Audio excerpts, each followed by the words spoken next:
अच्छा जी, अस्सलाम वालेकुम स्टूडेंट्स। तो हमने आइडेंटिफाइंग एंड असेसिंग रिस्क को देखा। अब हम एक काम करते हैं कि एक एनुअल रिपोर्ट जो होती है ना कंपनी की, ये एनुअल रिपोर्ट होती है। इस एनुअल रिपोर्ट से ये फौजी फर्टिलाइजर्स कंपनी लिमिटेड की एक एनुअल रिपोर्ट है और ये साल गालिबन 2021 की रिपोर्ट है। इसमें हम जो है ना वो रिस्क मैनेजमेंट के वर्क को सर्च करते हैं और देखते हैं कि यार रिपोर्ट में रिस्क मैनेजमेंट के बारे में क्या क्या लिखा गया है, कुछ बातें देख लेते हैं, ठीक है। और इसी तरह से आप जो है वो किसी भी एक कंपनी की रिपोर्ट जो है वो उठा सकते हैं रिस्क मैनेजमेंट के बारे में, उस पर सर्च करें, देखें रिस्क मैनेजमेंट के बारे में 232 सर्च रिजल्ट्स आ रहे हैं। ज़ाहिर है हम सारी तो डिस्कस नहीं करेंगे, लेकिन कुछ बातें मैं आपको बता दूं कि रिपोर्ट में रिस्क मैनेजमेंट प्रोसेस वगैरह जो है उसके बारे में क्या बातें हुई होंगी, क्या देखते हैं, डिस्कवर करते हैं। इसी तरह से आप कोई और भी टॉपिक पढ़ें तो किसी एक कंपनी की एनुअल रिपोर्ट डाउनलोड कर लें, उनकी वेबसाइट से अपने पास रखें और देखा करें कि भाई वो उस कीवर्ड के हवाले से उस कंपनी ने क्या बातें की हैं। अच्छा देखें, अब मैंने पहली बार जब सर्च किया ना रिस्क मैनेजमेंट, तो इसने मुझे how we create value for in our business model के बारे में एक रिस्क मैनेजमेंट का वर्ड यूज़ किया, रिस्क एंड अपॉर्चुनिटीज़। ये पढ़ लेते हैं। Principles of materiality are applied in assessing which information should be included in our report, and our materiality assessment is also discussed in our report. This report focuses on risk, opportunities and challenges that have a material impact on our capitals. Our risk management and internal control processes are discussed in detail on page 86.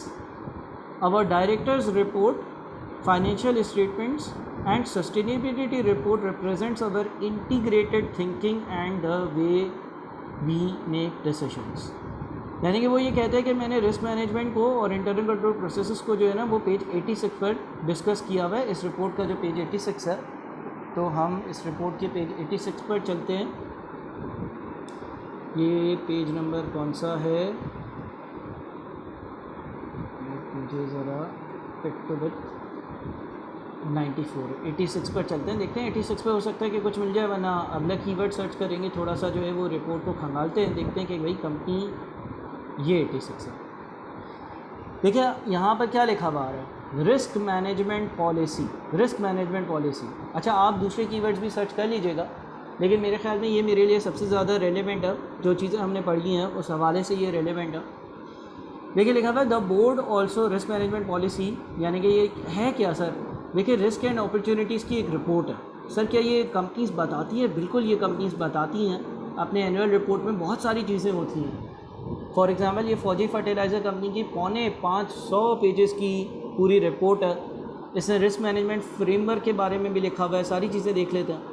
The Board of Directors has approved Fauji Fertilizer Company's Risk Management Framework, which describes the risk identification and management process and provides guidelines that covers key risk areas. Board of Directors ने एक risk management process को जो है वो approve किया हुआ है। Assessment of principal risk. The board conducts a robust assessment of the principal risk facing the company, including those that will threaten the business model, future performance and solvency or liquidity. यानी कि board जो है वो एक assessment करता है principal risk की कि कंपनी कौन सा रिस्क फेस कर रही है, ख़ास तौर पर वो रिस्क जो बिज़नेस मॉडल को ही डिस्टर्ब कर दें, यानी कि इनका जो काम है उसको ही डिस्टर्ब कर दें, फ्यूचर परफॉर्मेंस को सिग्निफिकेंटली हार्म करें, सॉल्वेंसी या लिक्विडिटी के प्रॉब्लम्स क्रिएट कर दें। Risk governance structure, FFC has set up an independent risk governance structure to implement governance and ensure measured risk taking.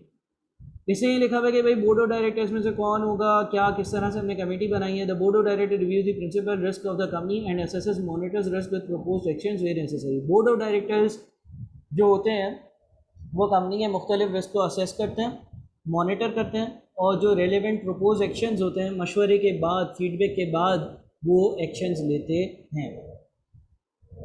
इसी तरह से risk management champions, the risk-aware business professionals nominated by the respective functions to communicate the function-specific risk to the company's risk office.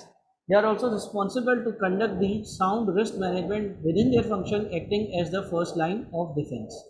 फिर company का एक risk office है, उसके बारे में कुछ बातें लिखी हुई हैं। इंटरनल ऑडिट अभी आप लोगों से शायद रेलेवेंट ना हो।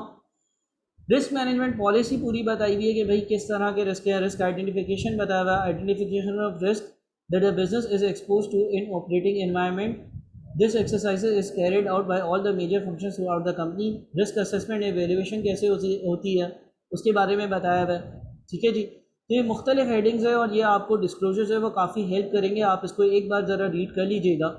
ब्रॉड टाइप्स ऑफ रिस्क, अब देखिए ये एक मेरे ख्याल में इंपॉर्टेंट बात आई है। Broad types of risk, Fauji fertilizer company has an effective system in place for timely identification, assessment and mitigation of various risks and uncertainties is exposed to in the normal course of business।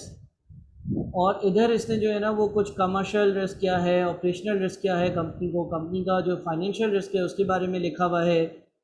Plans and strategies for mitigating, किस तरह से हम जो है in risk को control करेंगे। Risk governance होगा, boards and it's committees होंगी, कमेटीज़ क्या काम करेंगी, किस तरह से चलेगा। पॉलिसीज़ एंड प्रोसीजर्स के बारे में लिखा हुआ है। कंट्रोल एक्टिविटीज़ क्या होंगी, ये सारी बातें यहाँ पे लिखी हुई हैं। चलें एक दो बार और कीवर्ड ज़रा सर्च करते हैं और देखते हैं कि कुछ हमें ये कुछ, अच्छा जी, रिस्क मैनेजमेंट और ERPs, रिस्क मैनेजमेंट सिस्टम्स के बारे में बात है। तो ये आप देख रहे होंगे कि यार ये रिपोर्ट में बार बार कितनी बार रिस्क मैनेजमेंट का लफ्ज़ आ रहा है। कंपनी जो है वो अपने risk effectiveness of risk management process page number 153 पे डिस्कस हुआ हुआ। Risk management and internal controls, ठीक है ना, क्या कंट्रोल्स लिए हुए हैं। देखिए सारी चीज़ें जो है ना वो रिपोर्ट में कहीं ना कहीं रिफ्लेक्ट हो रही हैं, कहीं ना कहीं जो है वो रिफ्लेक्ट हो रही हैं। ये आपके पास एक रिपोर्ट वगैरह जो भी चीज़ है, एनुअल रिपोर्ट है आपके पास। एनुअल रिपोर्ट में किस तरह से कंपनी ने अपने रिस्क जो है वो मैनेज किए हुए हैं, वो सारी बातें जो है वो डिस्कस्ड होती हैं। आप अगर डिटेल में पढ़ना चाहें तो आप ज़रूर इसको डिटेल में देखिएगा, अदरवाइज़ जो है वो इतनी ज़्यादा नीड नहीं है आपके पेपर के हिसाब से। लेकिन आप जब प्रैक्टिकल लाइफ में आएंगे तो इन पॉलिसीज़ को जो है ना वो ज़रा आप देख रहे होंगे कि भाई किस तरह से जो है वो करनी है, हमें किस तरह से पॉलिसीज़ लेकर चलनी है। अब देखिए यहाँ पर जो रिस्क मैनेजमेंट की हेड होंगी प्रोबेबली उनके इंट्रोडक्शन होगा कि इन्होंने क्या क्वालिफिकेशंस हैं इनकी, क्या किया हुआ है, किस तरह से ये रिस्क को कंट्रोल करेंगी, रिस्क मैनेजमेंट पॉलिसीज़ बनाएंगी। मोहतरमा है वही, ठीक है। इसके अलावा बहुत सारी और डिटेल्स भी दी हुई हैं। The review of risk management procedures and to present a report to the board in this the committee shall, committee का काम क्या होगा, जो रिस्क मैनेजमेंट कमेटी होगी। तो ये मुख्तलिफ बातें जो है वो एक इदारा जो है वो अपनी रिपोर्ट्स में बता रहा होता है जो आपको देखना होता है, ठीक है जी। हाँ, ये बातें शायद अभी आप लोगों को इतनी ज़्यादा समझ नहीं आएंगी, बस सिर्फ हाईलाइट करने की ये ज़रूरत है कि आपको पता चले भाई जो आप पढ़ रहे हो वो आखिर है कहाँ, ठीक है। तो ये सारी बातें ऊपर ऊपर से मैंने दिखाया है, ज़्यादा डिटेल में मैं भी जाने की कोशिश नहीं कर रहा। आपने अपनी स्टडी टेक्स्ट पे फोकस ज़्यादा करना है, उसकी रीडिंग कर कर, जो लेक्चर्स अपलोड किए वो देखकर, हैंडआउट्स पढ़कर और सवाल सॉल्व करने। सवाल इंशाल्लाह आपके पेपर में इतने मुश्किल नहीं आएंगे, लेकिन एक बार इसको देख लीजिए। Thank you.